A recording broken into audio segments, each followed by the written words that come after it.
Caesarea Philippi, a place where men built a temple to worship a false god.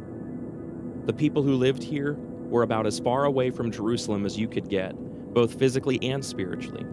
Why would Jesus bring his disciples here?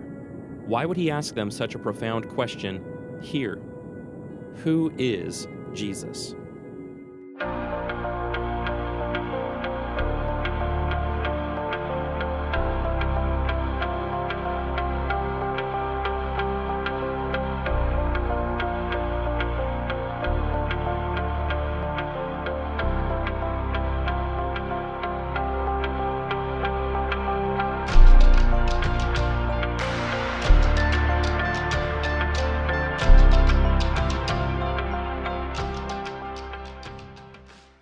We've been all over the place looking at locations and events that were significant to the life of Jesus. And what we want to focus on in this episode, we want to focus on Jesus' identity, who people came to understand him to be. We want to start back at his presentation in the temple. And there are two people that interact with that young family, and they say some things that are they're astounding. You have Simeon, who interacts with them. He's excited to see this young man. He says in Luke chapter 2, "Lord, you're letting your servant depart in peace according to your word, for my eyes have seen your salvation, that you've prepared in the presence of all peoples, a light for revelation to the Gentiles and for glory to your people Israel." You have this older man that they don't know interact with them at the temple. And then just after that, it says in verse 36 of chapter 2, "And there was a prophetess, Anna, the daughter of Phanuel of the tribe of Asher, who was advanced in years, having lived with her husband 7 years from when she was a virgin, then as a widow until she was 84. She did not depart from the temple,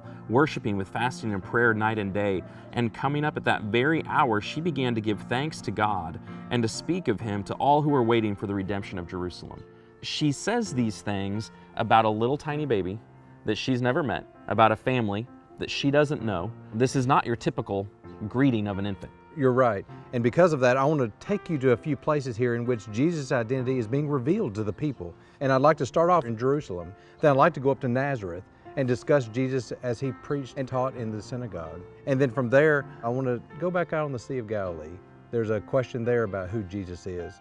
And then finally, I want to pull it all together with a visit to Caesarea Philippi. The events that take place at these locations hold great significance in trying to answer the question, who is Jesus, the son of the carpenter?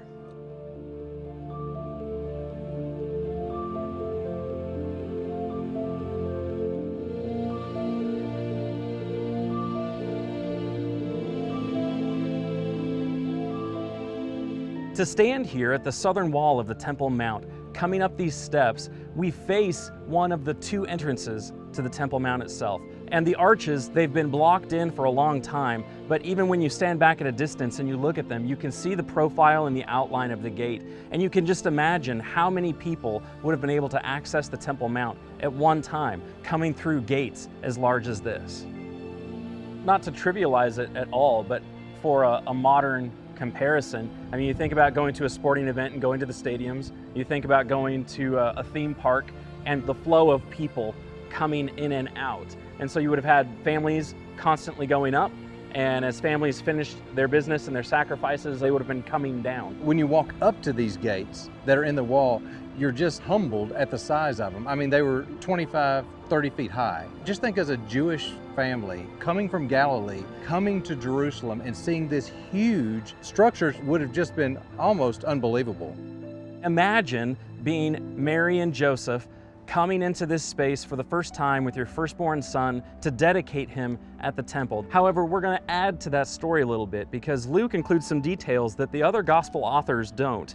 What he includes is interaction with two individuals, one an older gentleman named Simeon and one a prophetess named Anna. Simeon actually takes Jesus up into his arms. Simeon starts offering praise for being able to see the Lord's salvation before he dies. Now, that's not a normal thing that someone would say upon meeting someone's firstborn child. We like to praise how they look and they remind us of so-and-so. They would have prayed over him, they would have wished good things for the future, but not everyone gets connected with salvation. He got to see the Lord's Messiah, and he recognized something special about Jesus. And Anna does the same thing.